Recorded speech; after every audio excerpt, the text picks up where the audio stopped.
ونصلي على رسوله الكريم أما بعد فأعوذ بالله من الشيطان الرجيم بسم الله الرحمن الرحيم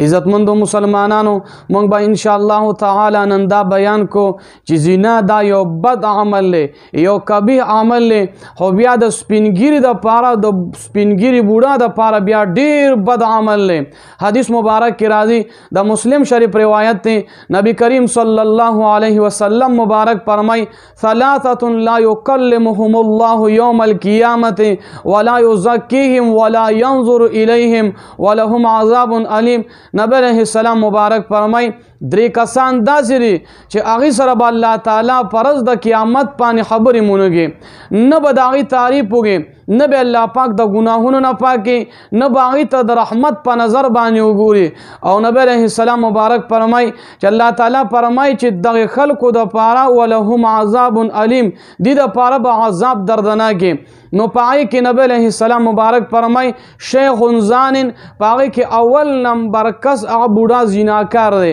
او نبی علیہ السلام مبارک فرمای وملک کذاب دویم نمبر پای کې دروغجن بادشاہ دی او نبی علیہ السلام فرمای وعائل مستكبر پای کې دریم نمبر متکبر فقیر دی مولا علی کاری رحمت الله علیه د دې حدیث مبارک مطلب دا بیان کړی دی چې کله ځوان د پاره زنا دا قبیح عمل له اگر چې په هغه باندې د ځوانۍ په وجه باندې شهوت غالب دی نو د بوډا د پاره او په طریق اولا باندې زنا دا قبیح عمل له ځکه د بوډاوالي په وجه باندې د قوت کمزوري شوی دی او علامه طیبی رحمه الله تعالی د دې حدیث مبارک مطلب دا بیان کړی دی چې زنا قبیح ده او د بوډا د پاره بیا ډیر قبیح ده دروغ بد دی قبیح دی خو د بادشاہ د پاره بیا ډیر بد دی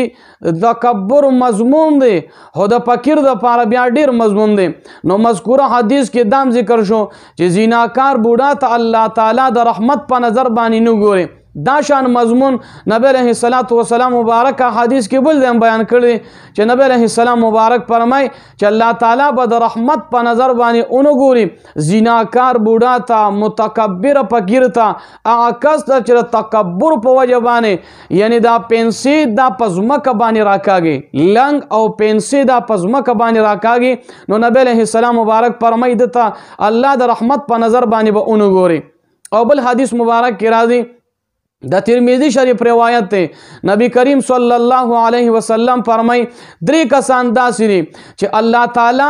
ناخوښه دي هغه داري چې اول نمبر پای کې زیناکار بوډا دی دویم نمبر هغه متکبر فقیر دی او دریم نمبر هغه مالدار دی چې د ظلم د مالدارۍ په وجه باندې په خلکو باندې ظلم کوي نو داسې انسان پروردگار عالم ته ډیر زیات مبغوض دی او ناخوښه دی بل حدیث مبارک کې راځي د نسائی شریف حدیث دی نبی علیہ السلام مبارک فرمای سلور کسان داسې دي چې الله تعالی د هغې سره بغض کوي ډیر یې ناخوښوي اول نمبر په هغې کې دا دی چې سودا خرڅولو په وخت کې ډیر قسمونه خوړونکي معاشرې ته چې وکتلی نن سبا په هر ځای کې سوداګران چې هغه سودا ورکي نو په هغې کې ډیر قسمونه خوري دویم نمبر هغه متکبر فقیر دی او دریم نمبر نبی علیہ السلام فرمای هغه زیناکار بوډا دی او څلورم نمبر دا ظالم بادشاه دی علماء دام لیکلی دي چې بشک الله تعالی د دریو کسانو سره بغض او نفرت کې خو د دریو نورو سره د دین هم زیات بغض کې هغه کې اول نمبر د فاسقانو بد کردارو سره بغض کول او دویم نمبر د بوډا فاسق بد کردار سره دا بغض کې بل حدیث پاک مبارک کې راځي نبی علیہ السلام مبارک فرمای ثلاثه لا يدخلون الجنه نبی علیہ السلام فرمای درې کسان داسې دي چې ابتداءً یا بغیر د سزا خوړلو نه به هغې جنت ته نه داخلیږي په هغې کې اول نمبر زیناکار بوډا دی دویم نمبر دروغجن بادشاه دی او دریم نمبر هغه متکبر فقیر دی ابو هريره رضی الله تعالی مبارک فرمای و اسمانونه او زمکه یعنی په بوډاکار زیناکار باندې هغه سوای زمکه پلانت وای نو پروردگار عالم دی مونږ تمام امت مسلمه د دې بد کردارۍ نه او د دې بد عظیم ګناه الله تعالی مونږ وساتي الله دې عمل کولو توفیق